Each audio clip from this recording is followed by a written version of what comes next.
Barriers to communication. It's important to know what could lead to ineffective communication. Communication is a means of self-expression. It's a process of transfer of ideas and expression from one person to another, and the whole idea is that it is given with a purpose, and the other person must understand the purpose of this person's communication. But there could be umpteen reasons, which we will see, which can lead to the other person not really understanding the purpose of this communication. And some of these reasons are semantic barriers, which is to do with words' meaning. Organizational barriers, the type of organization, the structure, the culture. Interpersonal barriers, relationship between the two communicating. Individual barriers, as a person, I may have some problems. Cross-cultural barriers, when two countries talk and cultures are different. Physical barriers, channel and media barriers, what kind of physical media that we are using. Technological barriers, so we'll see each one of them. Semantic barriers. Various types of semantic gaps found in day-to-day use of people are as follows. Words having similar pronunciation but multiple meaning. We might say accept, but may want to say accept. Then it may be misunderstood. Badly expressed message, not well written, and hence it does not convey. Wrong interpretation. What you wanted to say was not the way it was understood. Unqualified assumptions. So when the message was passed, there were some unqualified assumptions made by the person who was hearing it. Hence assumptions were not clear. Technical language. Too much of technicalities to a person who does not understand technical language, then the message will not go through at all. We have seen some heavy, I'm sure you've gone through this, some heavy presentations made by highly technically well-known people. But since the presentation was not made for the audience, the level, it just goes past and no communication actually happens. The person doesn't understand what is being said.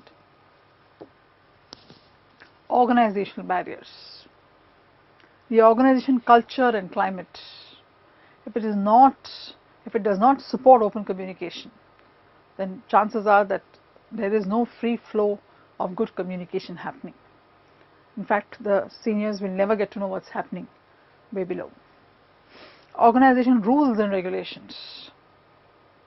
There have to be certain policies and rules, but not so strict that nobody can talk to each other and communication is not free flow. Status relationships, where the senior most person cannot be accessed, nobody can approach such people. So this can lead to a lot of communication hindrance.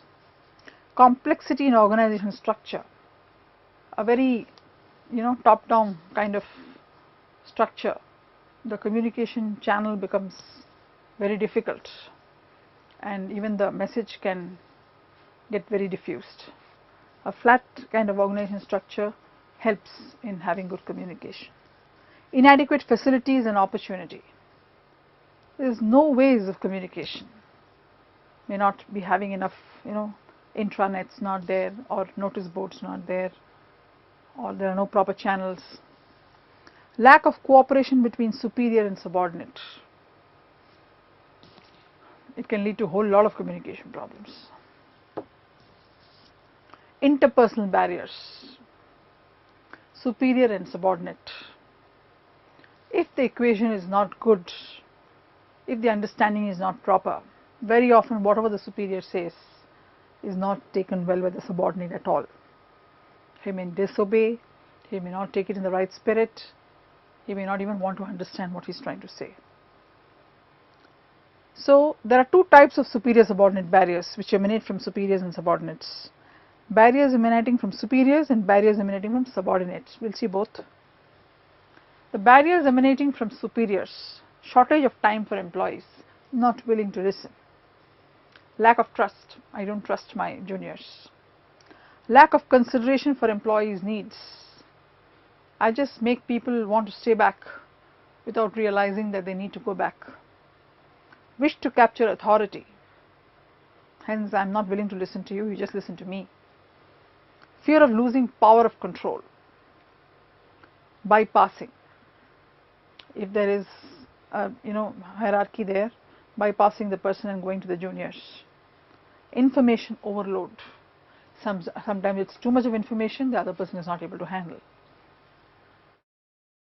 barriers emanating from subordinates, lack of proper channel, how do I get to my superior, no interest to communicate, very demotivated, lack of cooperation, all this is part of demotivation, lack of trust, if I say something, anything can happen to me, poor relationship between superior and subordinate, that must be the cause, fear of penalty, that I may be punished if I say something.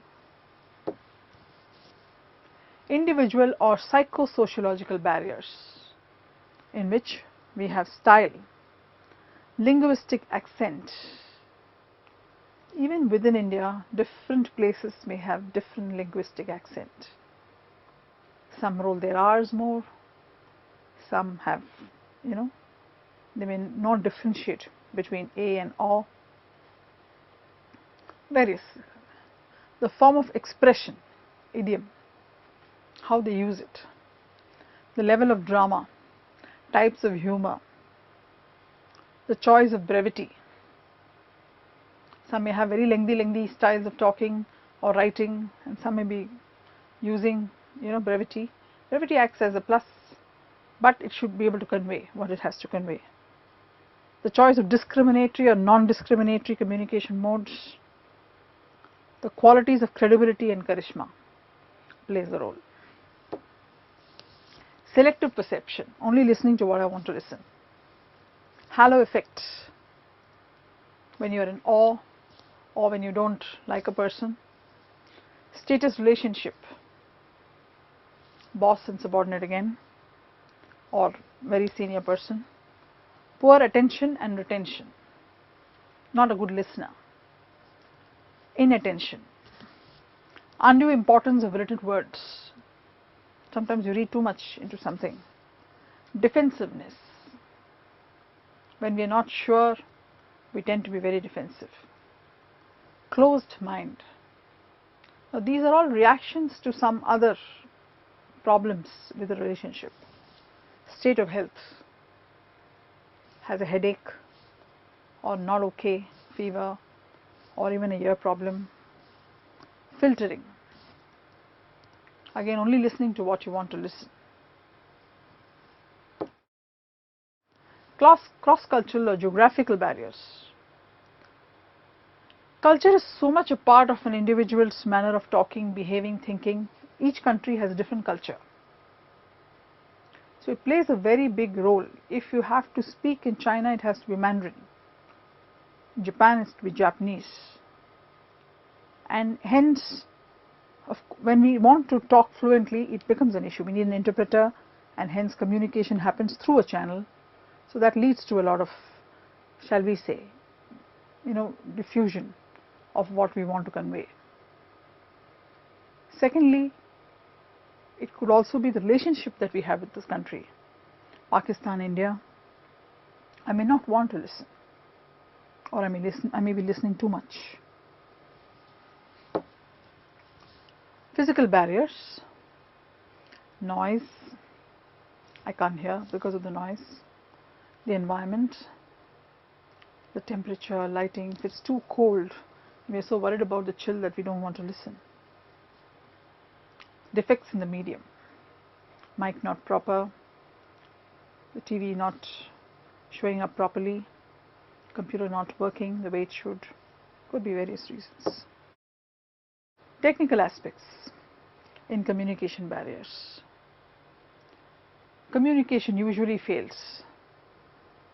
Murphy's law, not necessary. If it is well planned and if things are well tried before. If the message can be understood, it will be understood. So it has to be written that way. Filtering happens, meta communication, reading too much from a communication, noise in the communication process, maybe because of line problem, signal problem, it could be umpteen other things. How do we overcome the barriers in communication? If communication is so important in business, it's extremely important that these barriers are also well taken care of.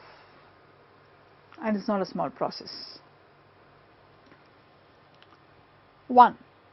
Fostering good relationships. Having a good relationship with all in the organization, superior, subordinate, co-workers, peers. Purposeful and well-focused communication.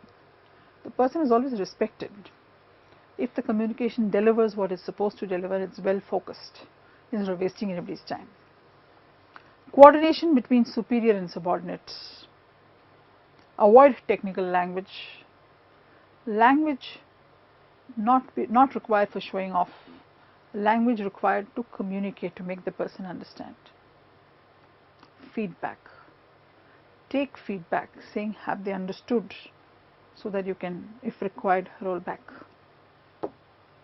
Accuracy. What we say is correct. Clarity in message.